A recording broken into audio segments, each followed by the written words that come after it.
lagi dengan aku Rani Kartika dalam channel YouTubeku yang tentunya membahas seputar perkuliahan, seputar kampus, mahasiswa ataupun seputar permasalahan hukum lainnya.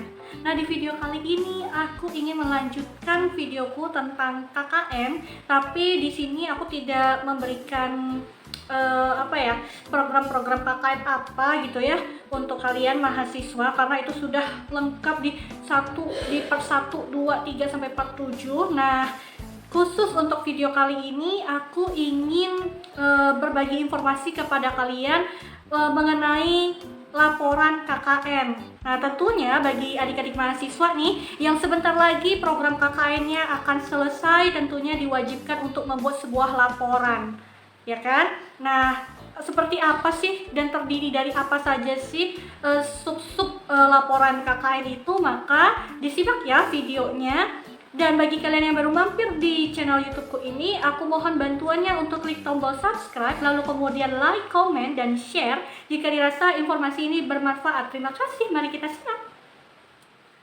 Oke, sebelum aku melanjutkan video ini, aku lebih baik menginformasikan kepada kalian nih mahasiswa bahwa bisa jadi nanti apa yang aku sampaikan ini terkait laporan KKN bisa jadi sistemnya itu berbeda dengan kebijakan yang telah ditetapkan oleh kampus kalian. Jadi yang aku sampaikan ini berdasarkan pengalaman aku beberapa tahun lalu waktu S1 gitu ya, melaksanakan KKN, membuat laporannya seperti apa, dan juga sudah aku cek di beberapa kampus ternyata juga sama langkah-langkahnya seperti pengalamanku sebelumnya, dan bisa jadi ada beberapa perbedaan ya. Nanti kalian tinggal sesuaikan saja dengan kebijakan yang sudah ditetapkan oleh kampus. Jadi tolong sekali lagi jangan ini dijadikan patokan utama apa yang aku sampaikan ya.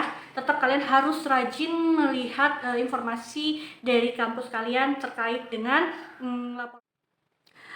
Oke, teman-teman. Nah, dalam membuat laporan KKN, ini formatnya itu kalau kalian pernah dapat tugas dari dosen membuat makalah gitu ya. Nah, ini persis sekali seperti makalah. Hanya saja nanti covernya itu semacam kalian membuat skripsi. Kalian lihat tuh skripsi di kampus kalian tuh seperti apa gitu ya di perpusnya, atau kalian cek aja format isi dari skripsi itu seperti apa, dicek lah ya di situs-situs online.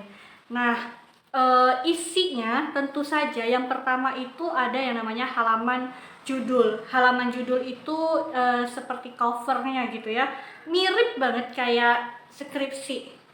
Di depannya itu cover depannya. Jadi memuat laporan KKN gitu ya, lalu nama kalian, nomor induk mahasiswa kalian, kemudian fakultas mana, kampusnya, dan tahunnya.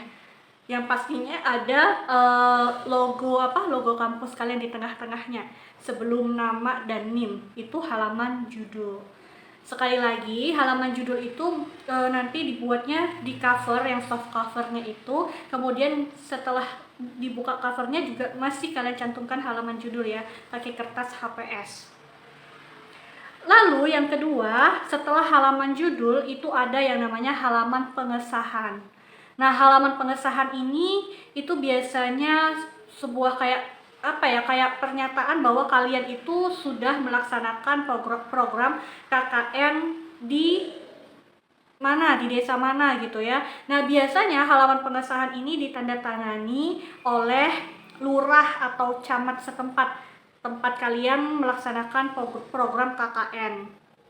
Isinya cuma seperti itu. Terus nanti juga ditandatangani oleh dosen pembimbing KKN kalian. Seperti itu. Sekali lagi intinya mah cuman berisi kayak pernyataan bahwa kalian adalah benar mahasiswa mahasiswa dari kampus ini yang telah melaksanakan program KKN di desa ini, kecamatan ini gitu ya. Pada tanggal sekian sampai tanggal sekian gitu. Ditandatangani oleh camat atau lurahnya atau kepala desanya dan juga dosen pembimbing KKN kalian. Lalu setelah halaman judul, setelah halaman pengesahan, maka kalian buatlah kata pengantar. Kalau yang seperti ini nggak perlu dikasih tahu lagi. Yang namanya kata pengantar kan isinya kayak ucapan terima kasih kita gitu ya. Tentu saja yang paling pertama nanti kalian ucapan terima kasihnya kepada yang paling tertinggi lah, rektor kalian, lalu kemudian dekan, dosen kalian, dosen pembimbing KKN, terus kepala desa atau lurah atau camat setempat gitu ya. Intinya ucapan terima kasih kepada siapapun gitu ya yang telah membantu kalian, mendukung kalian hingga program KKN kalian itu dapat berjalan dengan lancar, selesai. Teman-teman, itu setelah kata pengantar ada yang namanya daftar isi. Tapi saran aku, daftar isi itu nanti aja dibuatnya terakhir ya. Karena kan daftar isi itu biasanya berisi komponen yang ada kata pengantar halaman berapa, bab satunya halaman berapa kan. Nah, saran aku itu dibuatnya nanti terakhir setelah isi dari laporan itu selesai kalian buat gitu ya. Karena apa? Takutnya nanti ketika kalian ada konsultasi dengan dosen pembimbing KKN-nya, ada yang direvisi laporannya, takutnya halamannya mundur atau halamannya jadi bertambah. Nah, lebih baik saran aku nanti daftar isi terakhir aja deh, kalau benar-benar sudah fix isi dari laporannya. Lalu kita masuk ke intinya yuk, yaitu setelah daftar isi ada bab 1. Bab 1 itu pendahuluan. Nah, apa aja sih isi dari pendahuluan itu? Kan tadi aku bilang nih sama kalian, itu mirip banget dengan yang namanya ketika kita menulis skripsi atau membuat yang namanya tugas makalah. Dalam pendahuluan itu kan kayak intro ya, gambaran ketika kita mau masuk ke substansi yang lebih utama atau isi. Berarti komponen dari pendahuluan itu terdiri dari 1, latar belakang. Nanti bab 1 pendahuluan kalian bikin A, latar belakang. Nah, latar belakang dari pelaksanaan program KKN itu apa gitu ya. Kemudian yang B, tujuan penyelenggaraan KKN. Oke. Yang C itu rencana kegiatan KKN. Maksudnya rencana kegiatan KKN itu kalian ingin melaksanakan program apa. Mulai dari kalian tuliskan aja itu, mulai dari kalian tahapannya itu observasi ke lokasi KKN misalnya begitu ya, baru sampai sampai pelaksanaan dan selesainya program KKN dilaksanakan gitu. Dan yang keempat, komponen dari bab 1 pendahuluan ini ada deskripsi tempat pelaksanaan KKN. Misalnya lokasi KKN ini dilaksanakan di desa ini, kecamatan ini, kabupaten atau kota mana, ya kan. Gambaran daerah lokasi KKN kalian itu kalian sampaikan. Di desa ini penduduknya berjumlah sekian, gambarkan aja semuanya. Tentu saja kan kalian dapatkan informasi itu waktu kalian di awal melakukan observasi gitu ya, atau kalian bisa minta data dari kecamatannya kayak gitu.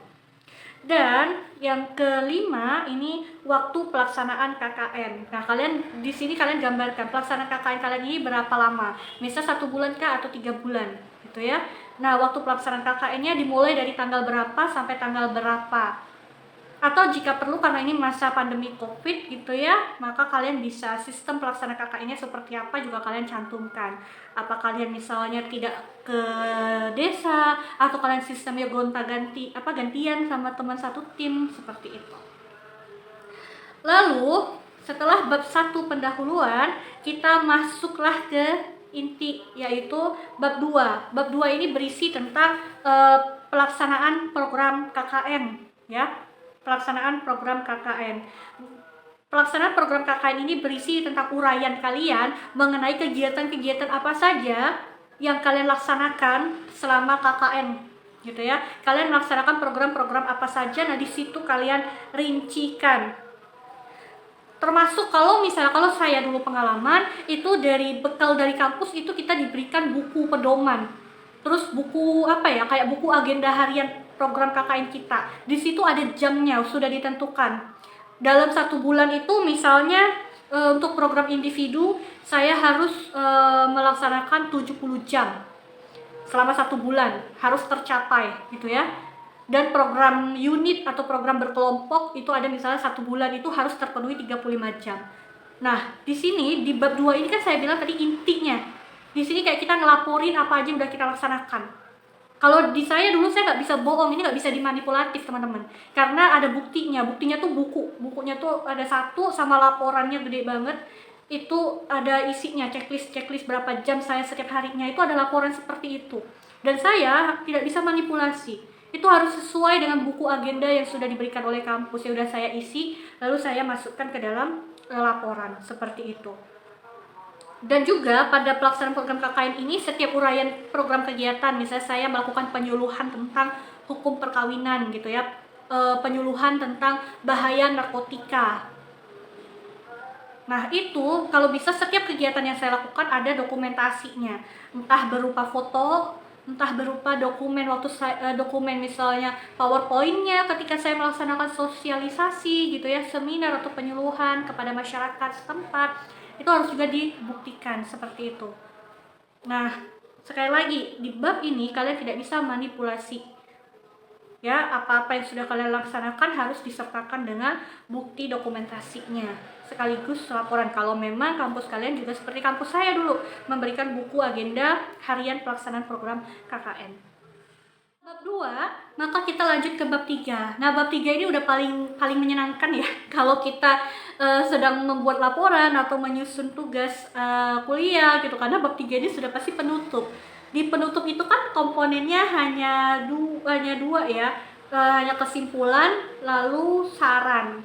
Kesimpulannya apa itu kalian tulis rangkuman dari bab 1 bab 2 kalian itu, singkat aja teman-teman, setengah halaman pun nggak apa-apa, jangan 1 halaman 2 halaman ya bikin kesimpulan. Nah, saran masukan kalian setelahnya itu juga kalian sampaikan, misalnya sarannya untuk untuk melanjutkan apa yang sudah kalian laksanakan. Semoga di program KKN angkatan selanjutnya di desa tersebut masih dijadikan tempat tujuan untuk mahasiswa di kampus itu melaksanakan program KKN, misalnya kayak gitu. Karena mungkin kalian ngerasa belum maksimal banget nih memberikan sumbangsih pengabdian kalian, dan kalian merasa perlu nanti ada program lanjutan, siapa tahu angkatan selanjutnya bisa meneruskan atau melanjutkan itu juga boleh sebagai saran masukan kalian gitu teman-teman. Atau sistemnya kalian boleh berikan saran gitu ya, sistem KKN-nya lebih baik seperti apa, itu boleh aja disampaikan. Oke, kalau sudah selesai kesimpulan dan saran sebagai bab ketiga, bab penutup, maka di belakangnya kalian bikin lampiran. Ingat, kalau lampiran nggak perlu pakai bab 4, jangan ada babnya lagi ya. Tulis saja pakai kertas HPS, maksudnya diketik aja pakai kertas HPS, itu lampiran. Nah, isinya apa? Isinya adalah foto-foto kegiatan gitu ya, terus bahan-bahan kalian, bahan materi yang kalian buat, entah dalam bentuk Microsoft Word ataupun PowerPoint teman-teman, itu juga kalian lampirkan sebagai bukti bahwa kalian sudah atau benar telah melaksanakan program KKN kalian gitu ya. Ingatkan sekali lagi, yang aku sampaikan dari awal tadi ya, sampai tadi di lampiran itu dikhususkan ketika kalian membuat laporan individu. Nah, bagaimana dengan laporan tim atau laporan unit gitu ya, laporan berkelompok? Nah, jadi gini, kalau laporan individu berarti kan masing-masing kita, walaupun kita berkelompok, masing-masing kita membuat ya sesuai dengan program yang kita laksanakan. Akan tetapi kalau misalnya laporan individu itu artinya keseluruhan dari laporan individu tadi ya, kalian gabung jadi satu bundle dan nama covernya adalah laporan unit atau laporan tim KKN gitu ya, unit berapa gitu. Itu atas namanya pun jadi banyak tuh di cover. Itu aja bedanya sama di isinya tadi yang bab 2 gitu ya. Bab 2 itu pelaksana program KKN-nya jadi tebel karena itu isinya adalah satu kelompok. Itu aja bedanya, nanti kalian tinggal menyesuaikan saja ya. Tapi saya nggak tahu kalau lagi COVID gini kalian ada nggak sih berkelompok atau bertim gitu ya. Mungkin beberapa kampus mungkin ada yang masih menjalankan KKN-nya itu secara bertim ya. Kadang saya dapat kalau di kolom komentar di video-video saya tentang KKN itu rata-rata nggak turun ke desa ya, malah kalian dilaksanakan KKN mandiri ya di sekitar lingkungan kalian aja. Berarti kan kalau seperti itu laporannya laporan individu aja, nggak ada laporan tim ya. Nah, itu tadi sedikit informasi tambahan buat kalian, tinggal menyesuaikan saja ya teman-teman kalau kalian disuruh atau diminta untuk membuat laporan tim. Jadi kerjasama lah dengan anggota-anggota tim kalian gitu. Jadi tinggal digabung jadi satu buat satu bundle gitu. Dan di halaman pengesahannya, oh ya, halaman pengesahannya juga karena laporan tim kan. Nah, yang tadinya atas nama kalian pribadi ditambah aja atas nama siapa tuh satu tim telah melaksanakan program KKN di desa ini gitu ya, terus ditandatangani oleh kepala desa, lurah atau camatnya, dan juga dosen pembimbing KKN kalian. Teman-teman, mungkin segitu aja informasi aku terkait dengan laporan KKN. Semoga ini dapat membantu kalian ya, para mahasiswa yang bentar lagi mau menyelesaikan program KKN-nya. Semoga ini benar-benar membantu kalian. Ingat bahwa jangan selalu ini dijadikan patokan, tetap kalian ikuti informasi atau sistem dari kampus kalian mengenai perlu atau tidaknya ini dibuat laporan KKN setelah kalian melaksanakan KKN. Dan lihat juga, tolong sering-sering dicek ya sistem kampus kalian seperti apakah format laporan KKN-nya. Siapa tahu berbeda dengan apa yang aku sampaikan. Terima kasih sudah menonton video ini. Wassalamualaikum warahmatullahi wabarakatuh.